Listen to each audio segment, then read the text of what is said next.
tu peux closer depuis 1 an, 3 ans, 5 ans ou plus même. Tu peux avoir des bons résultats, même excellents.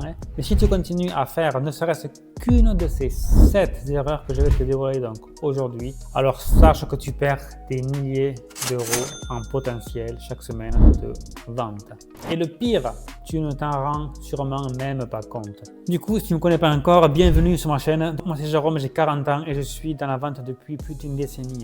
J'ai accompagné donc à ce jour l'équipe commerciale terrain, mais aussi dans le digital. Et à ce jour, j'ai généré plus de 50 millions d'euros de chiffre d'affaires entre mes ventes perso et aussi directement via les équipes que j'ai pu coacher, accompagner. Aujourd'hui, je forme des débutants et des confirmés à l'art d'être prescripteur.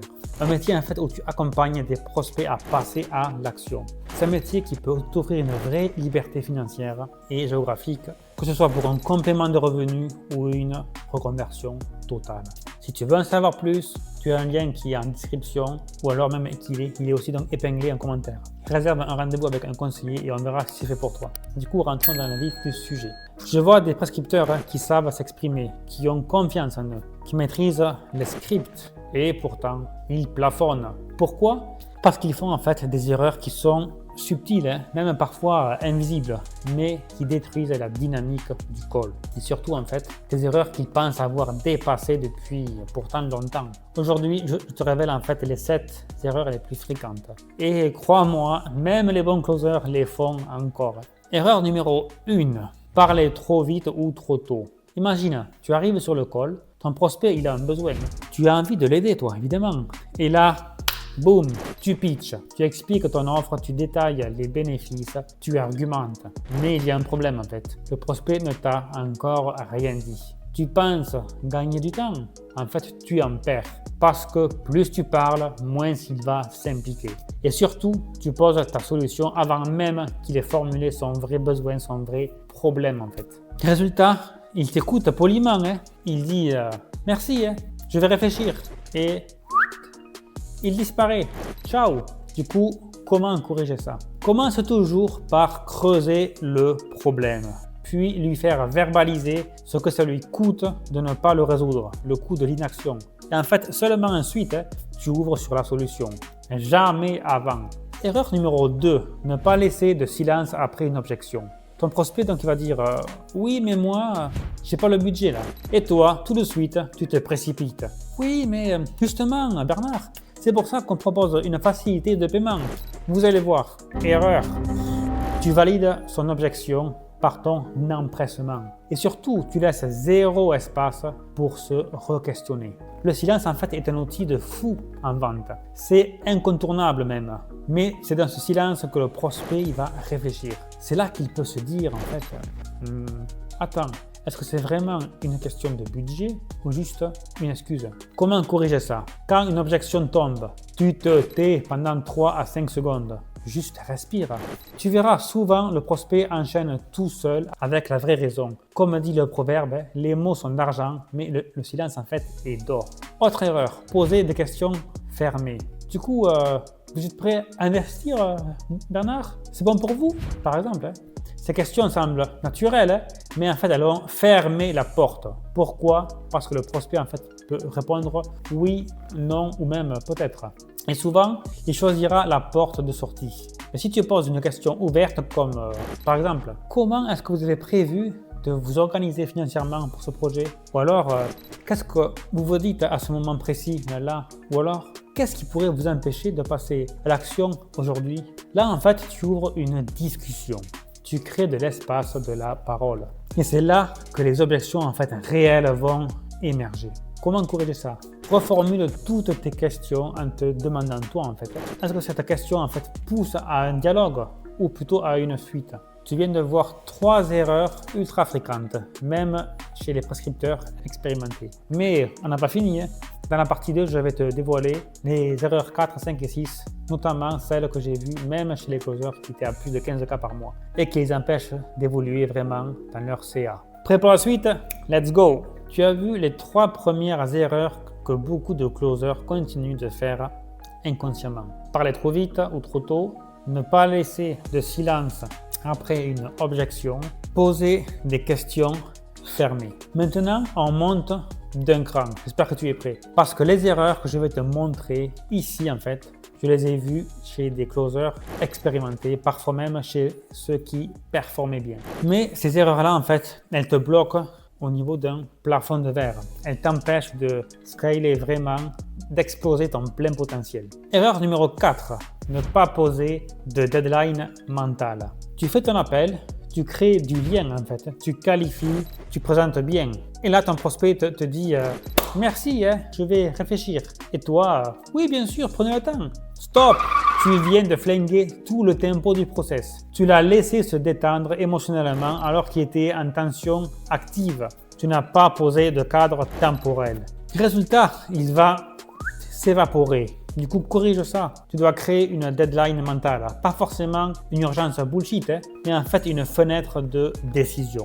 Par exemple, tu peux dire ce que je vous propose, c'est de prendre une décision dans les 24 heures. Pas forcément un oui, mais une décision claire. Sinon, ça veut dire qu'on n'est pas aligné. C'est OK pour vous? Tu vois, en fait, tu ne forces pas, mais tu cadres et ça change tout. Erreur numéro 5, rassurer au lieu de recadrer le prospect. Le prospect te dit « j'ai peur de me faire avoir » ou alors « c'est un gros investissement » ou alors « je ne suis pas sûr que ce soit fait pour moi ». Et toi, tu veux être à tout prix rassurant. Tu vas dire « je comprends, mais tu verras, on t'accompagne, tout est bien structuré, les témoignages sont là. C'est gentil, c'est doux, mais c'est faible. À ce moment-là, ton rôle n'est pas d'être un psychologue, c'est d'être un leader, un prescripteur, celui qui dit « tu veux un changement ?» Voici ce que ça implique, tu vois? Du coup, corrige ça, recadre avec autorité et bienveillance. Tu peux dire, tu veux un résultat différent, mais tu veux rester dans ta zone de confort. Tu vois? Le problème, c'est ça le vrai danger, pas l'investissement. Ou encore, tu peux dire, tu as peur de te planter, mais la vraie question, c'est est-ce que rester où tu en es maintenant, est-ce que ça te convient vraiment?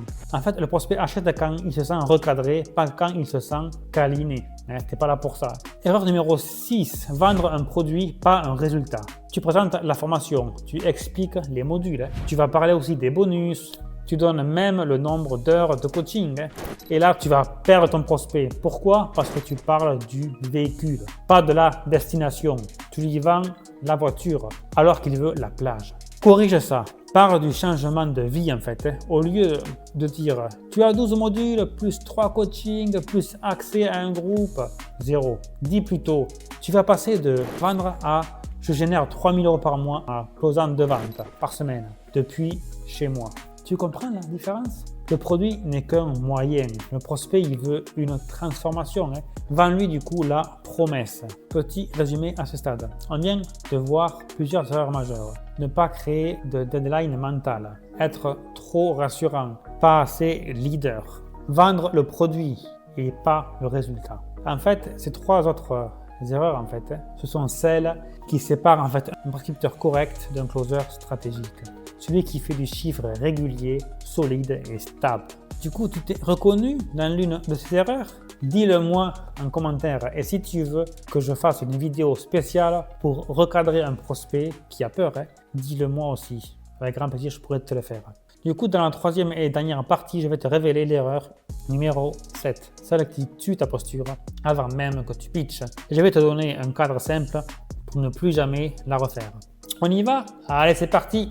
Du coup, voici la partie numéro 3. Tu viens de voir 6 erreurs que j'ai identifiées au fil des années. Chez des prescripteurs ou closers, débutants, oui, mais aussi chez des pros, des performeurs, des mecs ou des femmes à plus de 10 cas par mois. Mais il en reste une, et pour moi, c'est la plus sournoise, parce que c'est une erreur qui est invisible.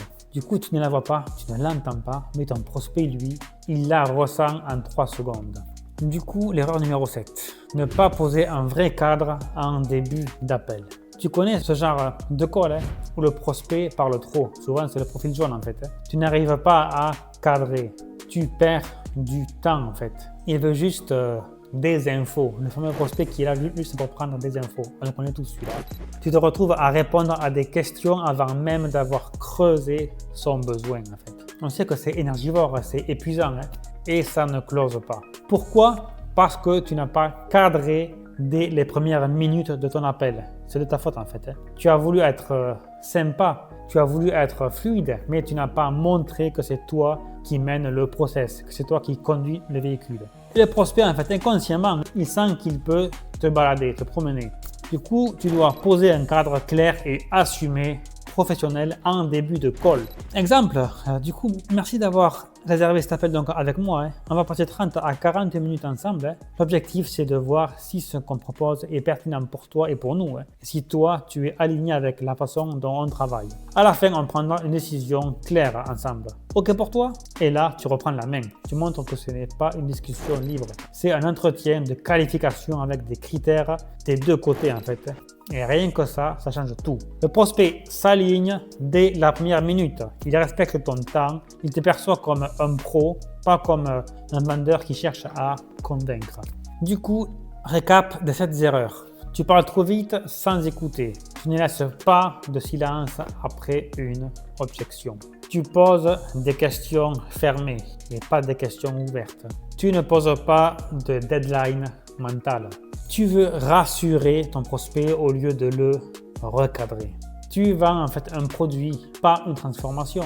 Enfin, la dernière erreur, tu ne poses pas de cadre clair en début de tes calls, de tes appels. Ces erreurs, tu les as sûrement toutes faites. Mais le plus important, ce n'est pas de les éviter une fois en fait. C'est de construire ta méthode pour qu'elle ne revienne jamais.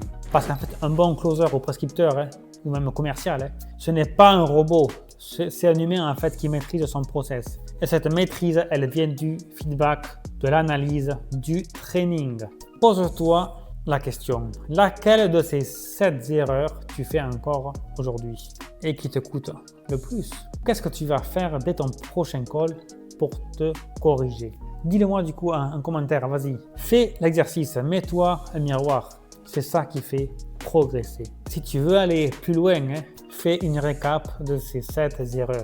Imprime-les et relis-les avant chaque début de session. Ou mieux même, collabore en fait avec un binôme. Écoutez vos appels ensemble et notez en fait à froid où l'erreur a glissé. Et c'est comme ça qu'on passe de closer à expert. Pas avec un script magique, mais avec de la rigueur, de la discipline. Tu veux devenir un closer, un prescripteur qui explose des chiffres chaque mois? Alors, maîtrise ton cadre, écoute plus que tu ne parles en fait. Recadre avec autorité et vends le résultat, pas les options. Tu veux que ça décolle? Ce n'est pas le script qui fera la différence, c'est ta posture que tu vas incarner. Et cette posture, en fait, tu peux la bosser dès maintenant. Cette vidéo t'a apporté de la valeur en fait, de la clarté. Pense à t'abonner, like aussi, ça fait toujours plaisir. Et surtout, important, dis-moi en commentaire l'erreur que tu vas corriger dès aujourd'hui. Pas demain, mais j'ai bien dit aujourd'hui. À très vite pour un nouveau contenu qui va booster tes ventes. C'était Jérôme. Let's go! Ciao, ciao!